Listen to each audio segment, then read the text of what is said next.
Bonjour tout le monde, ici Larissa Jean-Baptiste, coach, conférencière et maximisatrice de potentiel humain. J'espère que vous allez bien et aujourd'hui j'ai envie de vous parler du lien entre le succès et les talents.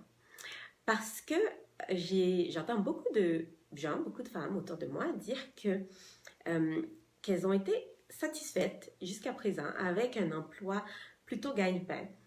Alors que maintenant, elles arrivent à un stade de leur vie où elles ont envie d'un emploi épanouissant, un emploi où elles se sentent réalisées, un emploi motivant, stimulant, un emploi où elles se sentent à leur place et un emploi où elles sentent qu'elles peuvent exploiter, exprimer leur potentiel. Et là, leur questionnement ou leur réflexe, c'est de se dire, OK, j'apprends quoi?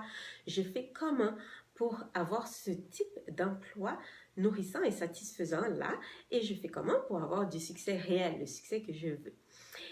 Et là, j'ai envie de vous inviter aujourd'hui à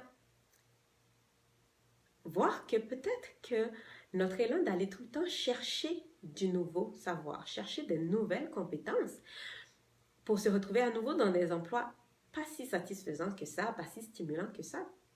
Peut-être que la pièce manquante de votre puzzle, de votre casse-tête, est le fait que vous ne sachiez pas quels sont vos talents, quelles sont vos motivations dans la vie, quels sont vos élans naturels. Donc, qu'est-ce que vous faites le plus naturellement du monde et qu'est-ce qui vous motive le plus naturellement du monde.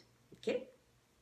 Parce qu'en le sachant, ça ouvre une porte insoupçonnée. Par exemple,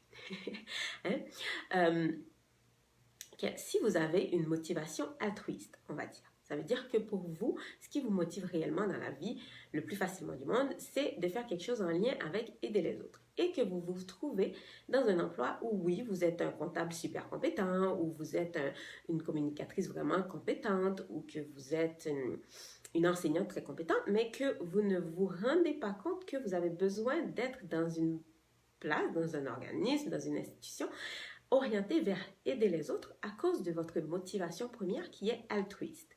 Ce qui va arriver, c'est que vous aurez beau avoir toutes les compétences du monde, toutes les connaissances du monde, la meilleure expérience, vous ne vous sentirez pas satisfaite parce que votre motivation première n'est pas comblée.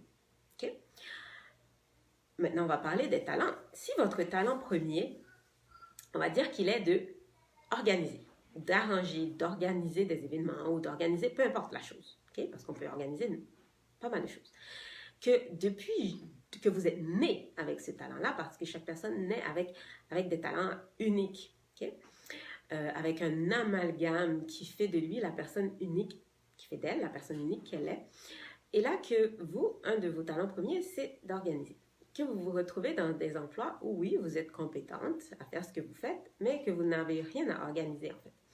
Donc, vous aurez beau être la meilleure, la plus grande experte dans votre domaine, vous ne serez pas satisfait et donc vous n'aurez pas le succès que vous voulez parce que votre motivation ne sera pas là, tout simplement parce que vos talents ne sont pas exploités.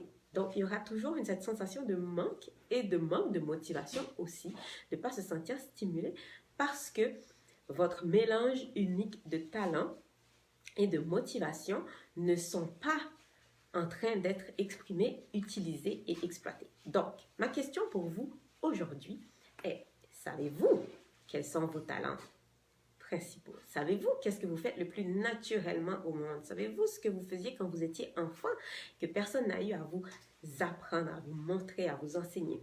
Savez-vous qu'est-ce qui vous motive dans la vie le plus naturellement du monde? Parce qu'en sachant ça, ça débloque cette possibilité d'avoir un succès authentique et un succès réel et un succès satisfaisant. Alors, je vous souhaite un bon questionnement et on se revoit bientôt.